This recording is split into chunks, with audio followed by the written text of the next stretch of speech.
Hello, greetings, folks. This is Psychic Underlord again, coming at you with another video. I'm very happy to be back. I know it's taken me some time to be able to get around to doing this, but I'm super excited to be here. I also figured when you're ripping and running and you're so busy, I said, might as well sit in the car and do this video and see what happens. I did this before, so I know I would love to prepare a lovely scenery and maybe some other special little things, but sometimes the urgency means that I have to do what I have to do. So I want to bring you another video. Please make sure you visit our website, www.psychicunderlord.com, which is our Etsy store, as well as psychicunderlord.net, which is our YouTube page that you're on right now, or maybe you're watching from somewhere else.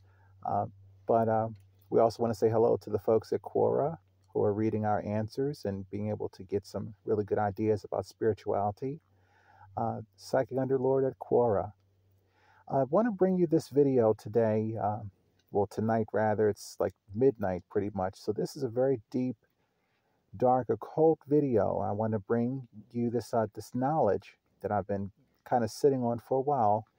And I want to continue my series, The Matrix of the Occult Knowledge, Part 4. And we have to kind of put this along with the other concepts so you have a fuller picture of the secret information that allows people certain access to things and allows other people to not have access to things because we're living in this type of electrical environment. We want to talk today about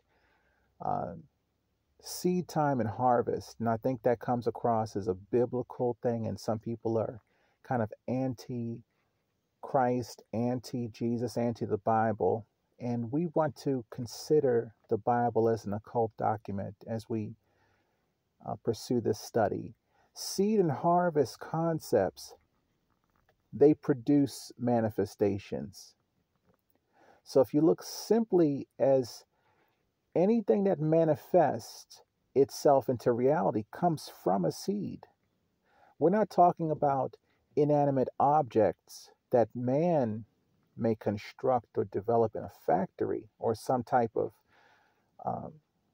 creative process that they're developing something that's alive in the sense of emotionally it makes you feel alive. But we're talking about something that is created.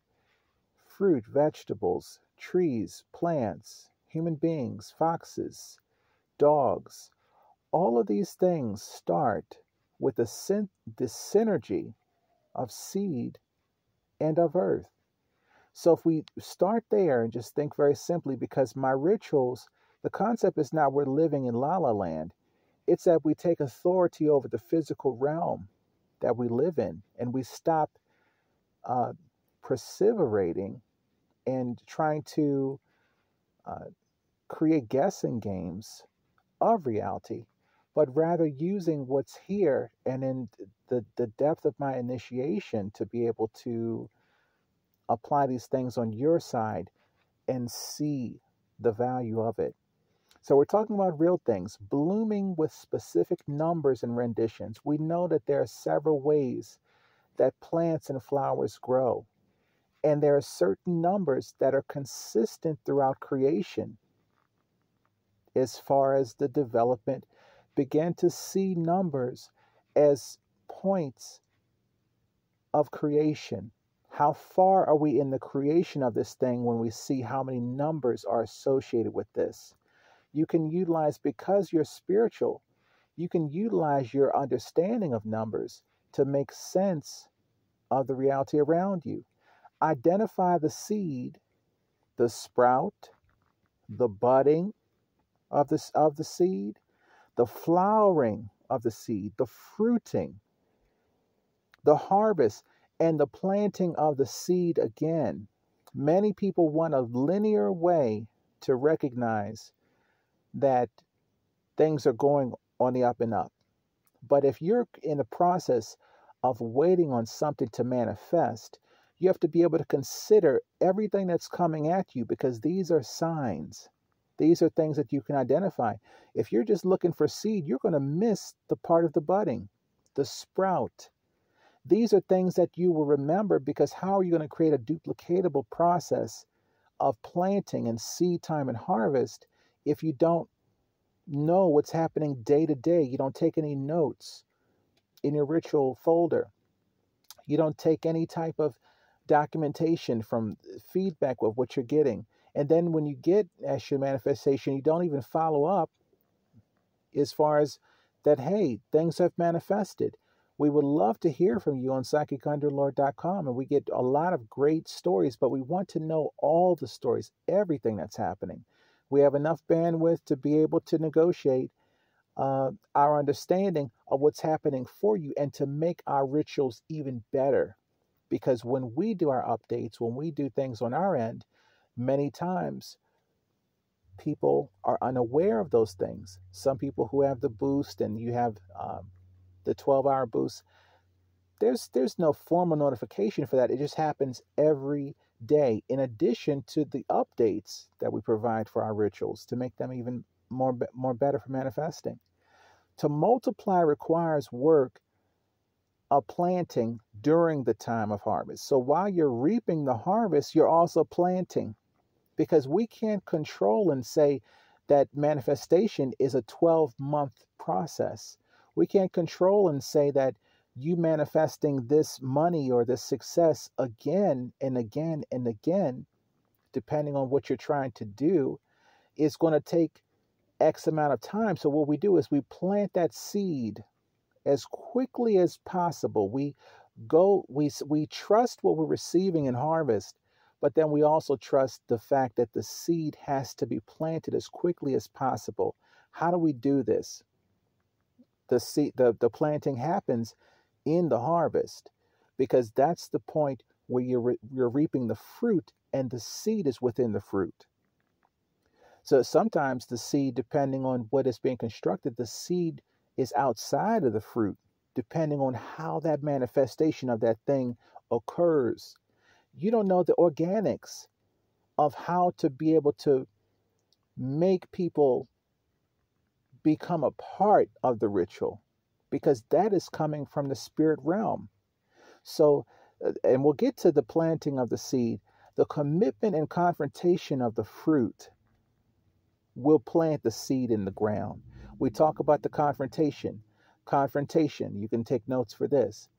The blockages that we receive, those things that upset our body 24 hours a day, make us feel like we're in some kind of washing machine. These are things being released from us that you have the authority to release, and things that you don't have the authority to release yet, because you have not fully confronted it. You have not fully acknowledged that there is something in your belly that does not want to let you go, something that does not want you to receive. It could only be that because you have not received exactly what you wanted yet. So the fact is that you're being held back by the destiny control matrix and all of the organic energies surrounding your body. Confrontation of it. Confrontation can be looking at yourself in the mirror. It can be looking at a person. It could be looking at a person's picture that you just can't stand. I can't even bear to look at it. Have you ever wondered why you can't look at them? It's because something is there energetically that does not agree with you. So you have to confront it. But who wants to do that? The only people that want to do that are people that want to get through the destiny control matrix and not think that you can actually get through it by recreating the wheel. Because this thing knows who we are. It knows what we have the ability to do and what we don't have the ability to do.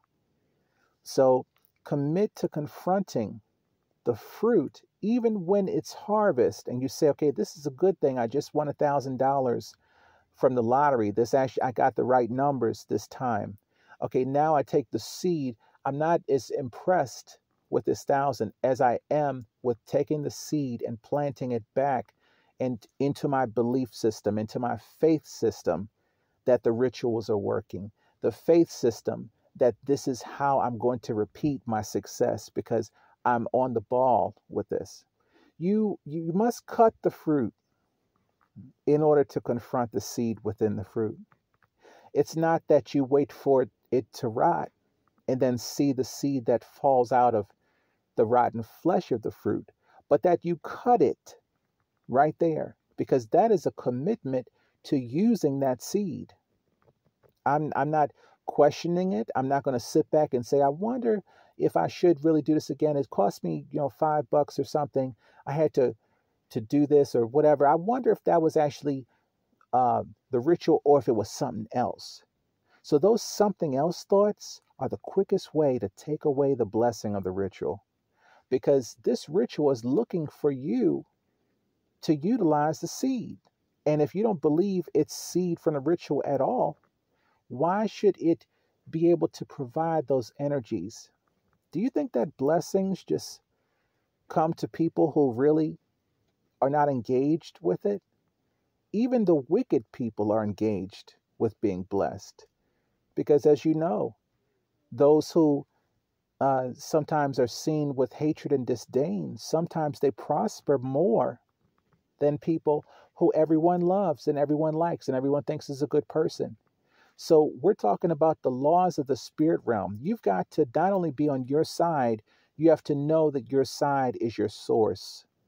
If you perseverate and you move back and forth and you flip-flop like a fish, this is going to be a challenging thing for you, because not only is the ritual separate from your destiny, from your spiritual assignment, if you haven't sold out that the rituals are a part of your spirituality, then this may not even manifest for you, because there's no connection. You're not acknowledging that the energy is not only a logical energy of what you haven't been able to do your whole life, addressing the spiritual side of yourself, but it's also very logical. It's also very mathematical. So you're denying math, you're denying logic, and you're denying emotion, all because you have a feeling or because someone said something. That's just not a good idea for you to be able to focus on anything that's going to take your mind off of the seed and the harvest of your rituals. So taking the fruit, cutting it out, journaling, physical signs, identifying, oh, someone said this day, and it struck me. I put that in my journal. That's connected to the ritual. Okay, this never happened to me. That's connected to the ritual. Conversations you're having. I'm seeking confrontation with these people that I don't get along with, because I've got to know how far this thing is going to go. I'm seeking confrontation with my family. I'm not getting along with my mom, but I'm so scared of her. I just don't even want to even say two words. And then I'm so angry with her. I can't even get it. Your emotions are in the way of your blessing because you are emotionally unstable. Getting ritual to be able to address that will give you the steps that you need to take to be able to receive the harvest. These are realities that people are sitting in a gold mine and they can't even touch the gold because they don't believe it's real. So this says that the seed must be planted for new harvest. So the first seed that manifests, the first harvest that comes, the fruit that comes from that seed must be replanted in an organized, systematic way, just like people who are planting farms. They don't sit around and say, well, I think this year is going to be a little hotter, so I'm just going to kind of wait around. No, they have a general time. Harvest has to happen. For what you're planting, you're going to need at least 180 days. For what you're planting, you're going to need at least 200 days. For what you're planting, you're going to need at least 90 days. These type of things, farmers don't question. They just know that they've got to take the chance. Do you think that there are farmers who do plant and sometimes their harvest comes out wonderful and sometimes it doesn't? They've still got to plant. So taking that seed, what do? I go back to the store and I realize this is what I'm lacking. Because if I get this part of myself, the mood manifestations, I'm so easily influenced negatively by doubt and fear. I've got to address and confront this thing. That's planting, that's confrontation. So I'm taking myself into this gauntlet because I want to break this stuff up inside of me because I want my harvest to go right. So you identify the seed while you're waiting for the buds, while you're seeing the leaves grow, while you're seeing the buds come from the stems. You're looking closely. You're saying, okay, this part is going to bud, and that's going to be a seed. So where the seeds are where your focus is at. Because that bud could potentially be a part where the fruit is, depending on what you're growing. You'll understand it when it happens because only you understand why you ordered the ritual in the first place. Only you understand why you feel that you have the expertise to wear this ritual.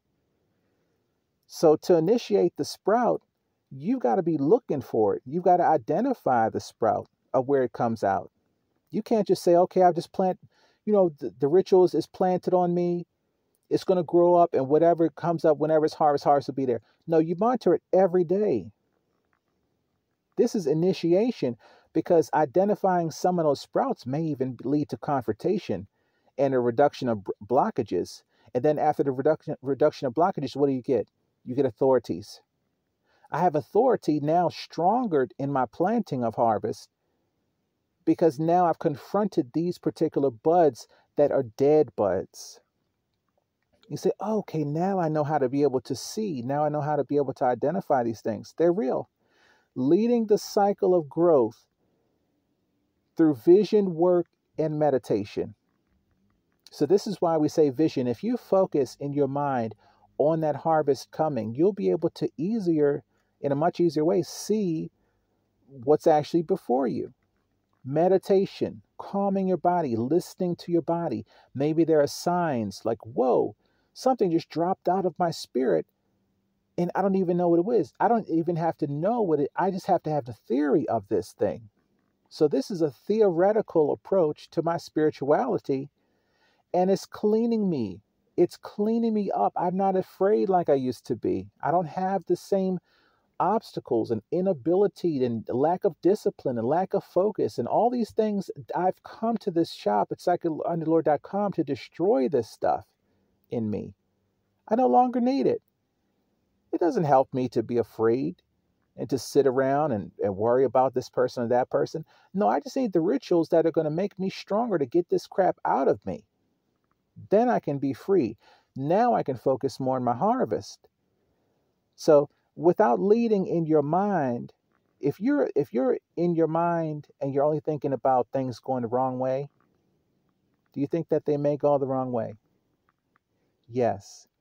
So leading in your mind and identifying the seed that has been planted, okay, be able to feel that each day, the sense, okay, I got a phone call from here, I got an email from there. For some reason, I want to investigate this website. For some reason, I want to call this person back. I want to kind of make a stronger connection with this person. For some reason, that's a sign that the ritual is working because you're moving in the direction. The way that it's set up is that the rituals are designed for you to basically gain the authority before you cross over from any place to another. You see it all the time. People that receive things out of turn in their life, maybe sudden success. You're receiving money from ill-gotten gains. You have, thousands of dollars, and this person blessed you with drug money. Now you're all of a sudden caught up in a court case, and you're saying, "Well, I didn't do this, but you did put the money in your bank." So how do we justify what we do? We have to realize that we have to get the seed for ourselves. When other people are tasked to try to make something out of nothing for you, often that is an occult trick that has landed so many millions and billions of people in so much trouble because they cannot see the truth. The truth is that you are a farmer, that you are reaping and sowing within the destiny control matrix. So if you can get over that and not just live your life wanting someone else to do it for you, now you're proving a commitment to my life. And even if that commitment means that you lose people along the way who are not supposed to be a part of your harvest, then that is exactly what you shall do. You now, without leading in your mind, if you don't identify the seed and the plant, you say, okay, I just wait a year and see what happens. And then I'm not focused on the altar, I'm not meditating, I'm not thinking. So even if you didn't lose a whole bunch of hundreds and hundreds of thousands of dollars with your ritual, that doesn't mean that the ritual doesn't actually work. That's the whole game of it. People think that a Jimmy Choo shoe that's a 6-inch heel is going to be higher than a regular 6-inch heel, when both of them are so damn high, but only a few people can walk in it with vertical feet. But they say it's a Jimmy Choo shoe, so it's going to be better. No, they just paid way more. And if you like the bottom of your shoes to have a certain color on it, knock yourself out. Okay? It's not about money. It's about the power. The power of what you have a hold of is something real. The energy is real. The ritual is real. It will manifest. It requires your cooperation because it is your life. It would be disgusting for me to try to help people without their knowledge, or to give people something that they were not participants of and they could not discern anything was happening. That would be trivial. It would be crazy, because then there's no fairness in the world. You came to my shop because you said, I want something, even if I can't have all this and that, and these is very modest of what I'm reading, I believe that I deserve at least that. So you're building your faith through this process. If you don't focus on your rituals, you may be leaving, especially too if you have a lot of rituals and you don't look at the ritual focusing talismans at all, and you're not conscious of what you're releasing, and you constantly keep going back to these same emotional traps, the same things. You're, oh, I still feel depressed. I still feel crazy. I still feel like they're there when they're not. This is also part of why we have these other things to support our mental health, because these things will, let me tell you, if you think you can beat the house of universal consciousness, you've got another thing coming. But you've got to come up high enough to be able to reap the reward. If you don't focus at all on the rituals, and you say you forget them, say, oh, I started a new job and I just forget my spirituality. This is your spirituality. You don't want to leave the field to rot and miss the harvest. The harvest could have been plenty of things that you could identify with, but each one of those things is a miracle. Miracle. You need miracle, foundational miracles every day, every part of your existence. Miracle here, miracle there.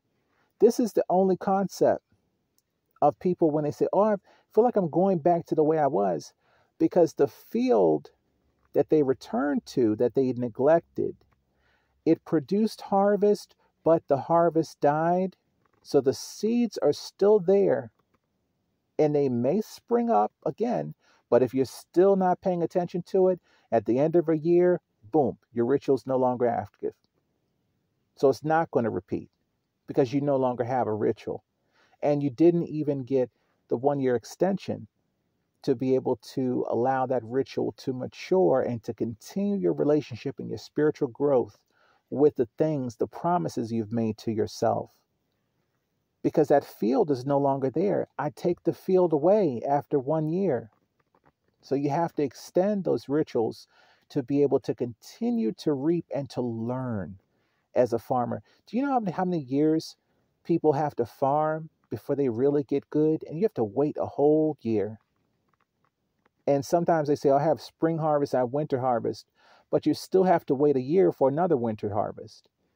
So you're constantly working, but how long does it take to get good, to be able to see these signs? Hopefully, the more rituals you have, you'll be able to see them faster, and you'll be able to pivot and move, and then the ritual will also pivot and move with you, so that you have total access and total penetration with the ritual and with the field, because not only are you engaged, you're also planting seed. So this is a conscious thing. That, let me tell you, the ritual know how it's stacked.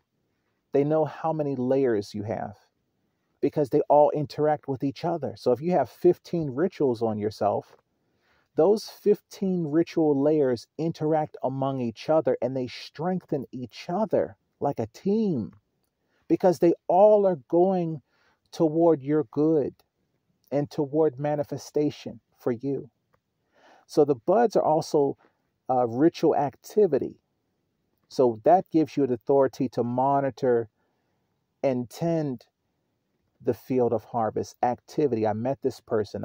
I'm going to this thing with this person. They invited me here. They invited me there. That's a part of the ritual activity. Making notes of that.